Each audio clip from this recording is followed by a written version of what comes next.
to share a few cool unsolved mysteries with you guys. I love unexplained phenomena, murder mysteries, and everything like that.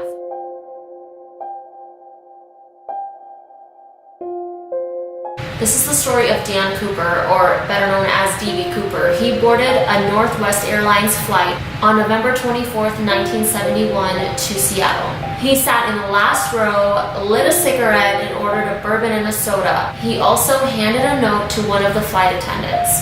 And this is what it said: "I want $200,000 by 5 p.m. He also states he needs 2 front parachutes, 2 back parachutes, and when they land, for a fuel truck to be ready to refuel the jet. He also opened up a briefcase and showed her what looked like batteries and wires and red sticks." So the flight attendant ends up giving the instructions to the captain, and when they land in Seattle, they basically give him everything that he asked for. The passengers were released, the money was brought onto the plane along with the parachutes. He then tells the pilot to restart the plane, get up to about no more than 10,000 feet, and fly over to Mexico City.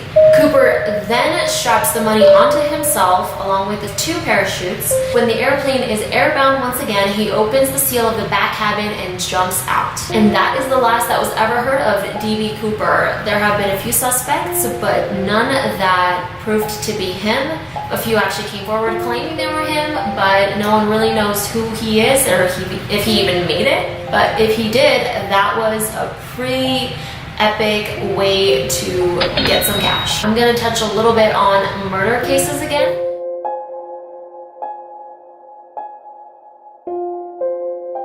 So the Zodiac Killer in the San Francisco area back in 1969, he killed 5 people. To make matters worse, the killer himself called in several of the murders. He also sent coded letters to newspapers and even mailed in a piece of a bloody t-shirt. However, the case was never solved. It remains open to this day. A few suspects had been questioned, but nothing came out of it that was conclusive.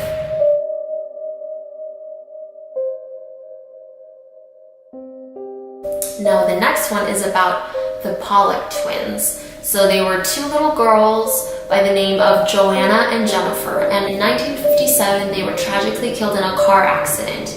Now the crazy part is, a year later their mother gave birth to another set of twins that she named Jennifer and Jillian. Now this is where things get strange. Their mother notices that Jennifer, the younger twin, has the same scars and birthmarks as Jacqueline, who was the prior twin and the younger one.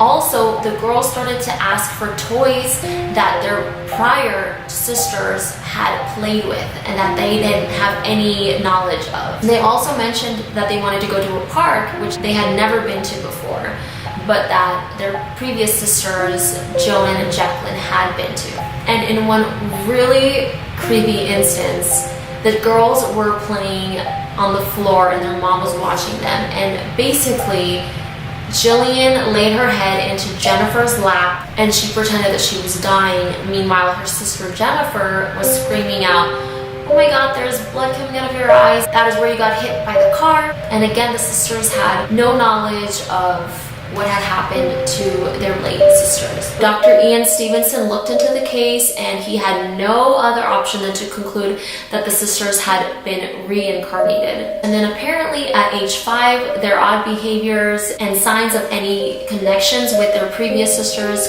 sort of disappeared. Jennifer and Jillian grew up to be normal kids.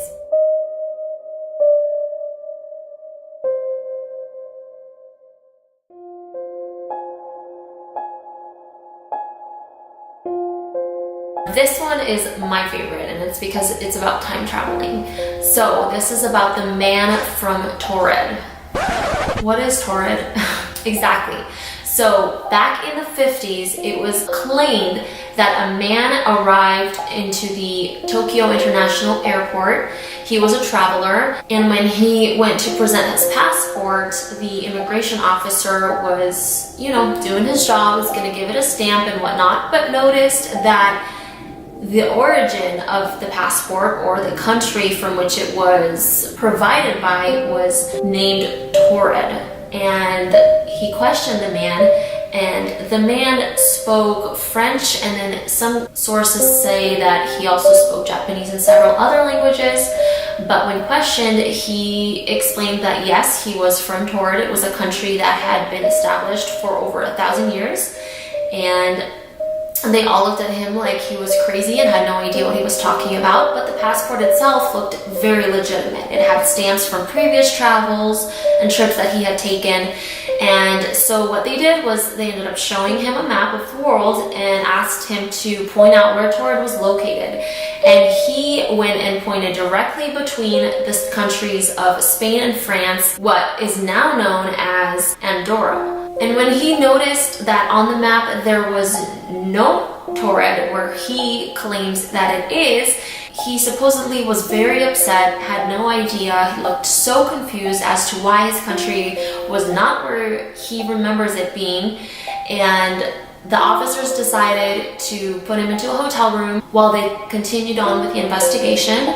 In order to secure him into the room and make sure he didn't escape, there were 2 guards that stood outside of his room.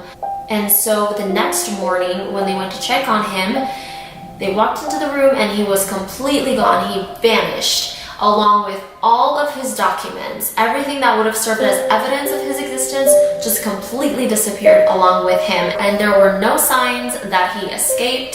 So it was a complete mystery as to where he went. And it's obviously not a proven story, but it's pretty interesting nonetheless, and super crazy if it's true. I would have loved to be there. That would have been so cool to see something like that.